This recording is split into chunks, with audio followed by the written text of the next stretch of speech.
अस्सलाम वालेकुम स्टूडेंट्स। इस सेशन में हम एक बहुत कॉमन इशू पे बात करेंगे।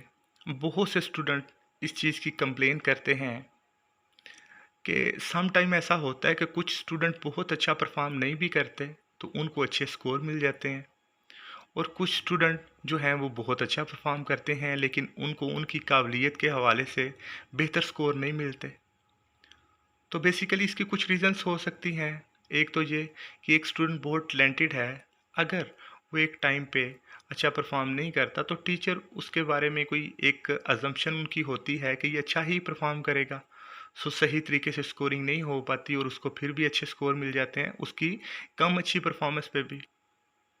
और दूसरा ये वजह हो सकती है कि कुछ स्टूडेंट बहुत अच्छे तरीके से पेपर को बनाते हैं और उनकी हैंड राइटिंग बड़ी अच्छी होती है, उसमें मार्कर वगैरह का यूज़ करते हैं। तो ये बेसिकली जो हाईलाइटिंग होती है पेपर की, इससे भी इफ़ेक्ट होता है। और बहुत से टीचर इस चीज़ पे स्टूडेंट्स को गाइड कर रहे होते हैं कि इस तरह से पेपर बना के लिखना है, आपको अच्छे स्कोर मिलेंगे।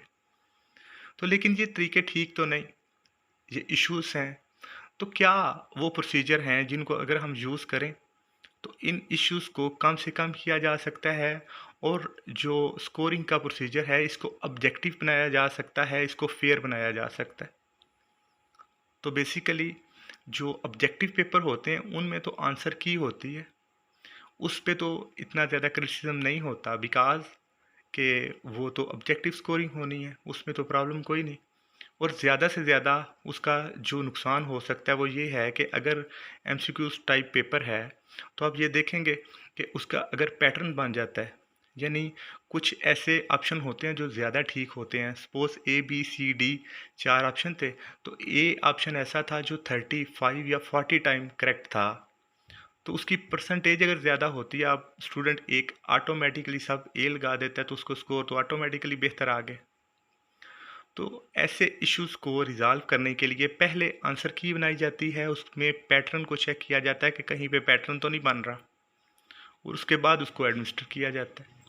लेकिन ऐसे कुछ क्वेश्चन होते हैं जिन पे ज़्यादा क्रिटिसिज्म होता है स्कोरिंग के टाइम पे, और वो है ऐसे टाइप। और आप देखेंगे कि अगर दो टीचर को आप क्वेश्चन देते हैं तो एक उसको किसी और तरीके से स्कोर करेंगे और दूसरे कुछ कुछ और, एक शायद बहुत अच्छे स्कोर दे दें और दूसरे बहुत कम दे दें एक ही क्वेश्चन को। तो बेसिकली इसके लिए हमेशा टेस्ट बनाने के साथ ही उसके लिए रूब्रिक्स डेवलप किए जाते हैं जिनकी बेस पे स्कोरिंग करनी चाहिए। रूब्रिक्स बेसिकली क्या है, वो क्राइटेरिया है जिसकी बेस पे स्कोरिंग करनी चाहिए, और इसकी दो टाइप्स हैं। एक है एनालिटिकल रूब्रिक्स और दूसरे हैं होलिस्टिक रूब्रिक्स। आइए इनकी डिटेल को देखते हैं।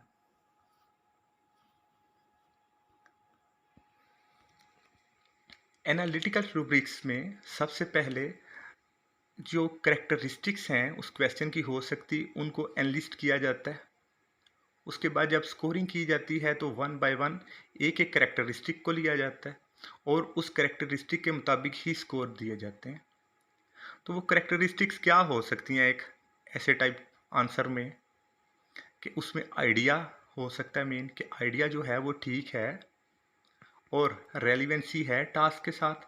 इसके अलावा ऑर्गेनाइजेशन प्रॉपर है, लैंग्वेज सूटेबल है, वर्ड्स जो हैं वो टर्मिनोलॉजी उसी सब्जेक्ट की यूज़ हुई है।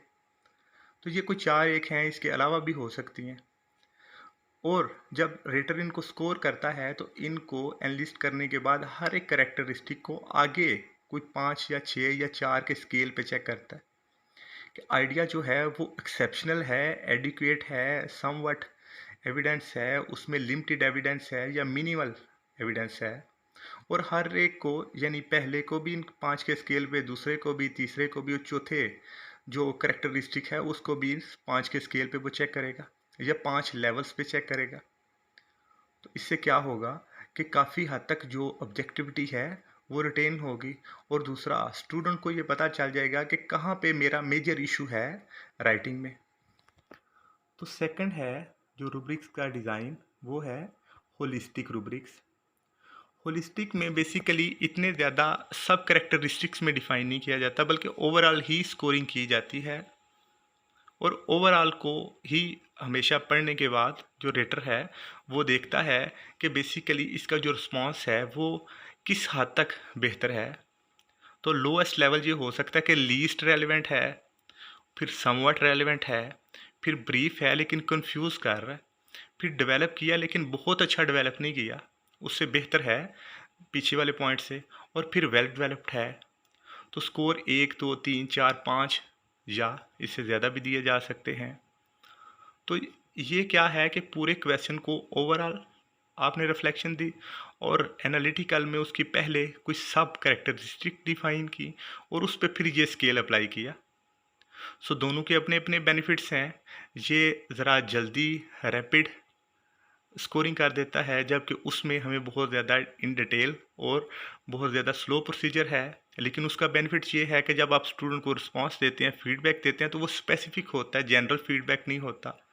स्टूडेंट को ये आइडिया हो जाता है कि कहाँ पे मैं वीक हूँ, किस एरिया को मुझे बेहतर करने की ज़रूरत है। लेकिन जब आप होलिस्टिक रूब्रिक्स को यूज़ करते हैं तो ये प्रॉब्लम वहाँ पे एग्जिस्ट करती रहती है कि स्टूडेंट्स को प्रॉपर फीडबैक जो है वो नहीं मिलता। अगर आपको ये वीडियो अच्छी लगी है तो मेरे चैनल को सब्सक्राइब करें। शुक्रिया।